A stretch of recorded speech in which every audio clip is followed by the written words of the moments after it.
பொட்டுக்காளி கூழாங்கல் மாதிரியான ஸ்லோ மோஷனில் அந்த மாதிரிலாம் நான் படம் பண்ண மாட்டேன்.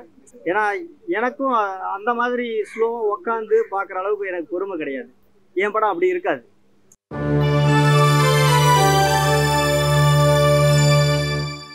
சார், பொதுவாக அவார்டுக்குன்னு எடுத்த படம் எதுவுமே வந்து பார்த்தீங்கன்னா தேட்ரிக்லாம் நல்லா ஓடாது. அப்படிங்கும்போது எந்த கான்ஃபிடென்ட்ல இப்போ தேட்ரிக்லாம் இல்லை சார், இன்னைக்கு அதான் நான் ஃபர்ஸ்டே சொன்னேன். இன்னைக்கு வந்து நல்ல படங்களை நம்ம தமிழ் ரசிகர் மட்டும் இல்லை, உலகம் ஃபுல்லாக நல்ல படங்களை நல்லாவே ஓட வைக்கிறேன். அந்த ஒரு கான்ஃபிடென்ட் எங்களை இந்த மாதிரி படம் எடுக்க வச்சிருக்கு. ஆமாம் சார், இப்போ எல்லாமே அது லிஸ்ட்டில் இருக்குது சார்.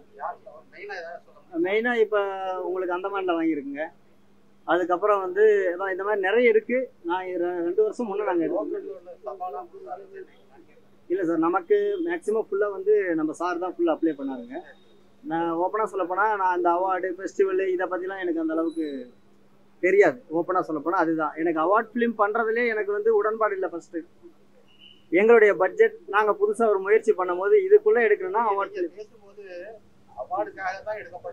ஆமாம், அதுக்கப்புறம் தான் சார்.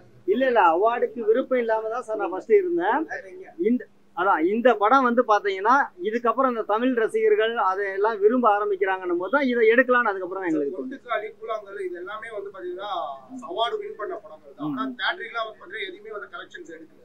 இருக்கும்போது நீங்கள் மீண்டும் மீண்டும் அதே பதிவு பண்ணுறீங்க. இது மேற்கொண்டு செலவு பண்ணி ரிலீஸ் பண்ண நினைக்கிறீங்க, ஏன் கேட்குறேன்? இல்லை, இப்போ ப்ரொடியூசருக்கு வந்து இதில் நஷ்டம் தான். இல்லை, நான் சொல்கிறேன் சார். அதாவது பொட்டுக்காளி கூழாங்கல் மாதிரியான ஸ்லோ மோஷனில் அந்த மாதிரிலாம் நான் படம் பண்ண மாட்டேன். ஏன்னா எனக்கும் அந்த மாதிரி ஸ்லோவாக உக்காந்து பார்க்குற அளவுக்கு எனக்கு பொறுமை கிடையாது. என் படம் அப்படி இருக்காது. அவார்டு படம் இப்போ வந்து உங்களுக்கு வெற்றிமாறன் சார் பண்ணுற படங்களும் அவார்டு படம் வருது. பொட்டுக்காளி கூழாங்கல் மாதிரியான படங்களும் அவார்டில் வருது. இப்போ நம்ம மேக்சிமம் மக்கள் வந்து எதை விரும்புவாங்க?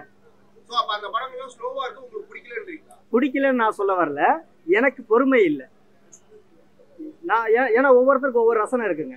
இப்போ உங்களுக்கு வந்து இந்த ஃபுட்டு தான் பிடிக்கும், எனக்கு ஒரு ஃபுட்டு பிடிக்கும். இப்போ அதனால் எனக்கு அது விருப்பம் இல்லைன்னு எனக்கு என்ன சொல்கிறது, அதை நான் சாப்பிட மாட்டேன்.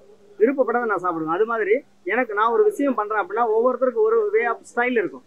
இப்போ வெற்றிமாறன் சார் விறுவிறுன்னு எடுப்பார், அப்படியே அவார்டுக்கான ஒரு புதுசாக ஒன்று கொடுத்தாருன்னா அது ஒரு பேட்டர்ன். இப்போ பொட்டுக்காளி கூழாங்கல்னா ஒரு விஷயத்தை நம்ம முழுசாக ரெஜிஸ்டர் பண்ணணும்னு அவங்க ஃபுல்லாக காட்டுவாங்க. என்ன மாதிரி ஆள் எப்படின்னா இது ரெண்டுக்கும் மிடில் கொஞ்சம் கமர்ஷியலாகவும் பார்க்குறவங்களுக்கு போர் அடிக்கக்கூடாது. அதே மாதிரி ஒரு புதுவிதமான ஒரு விஷயத்த ரெஜிஸ்டர் பண்ணணும்னுட்டு நான் இந்த மாதிரி ஒரு பேட்டர்னில் நான் கொடுத்துருக்கேன் சார்.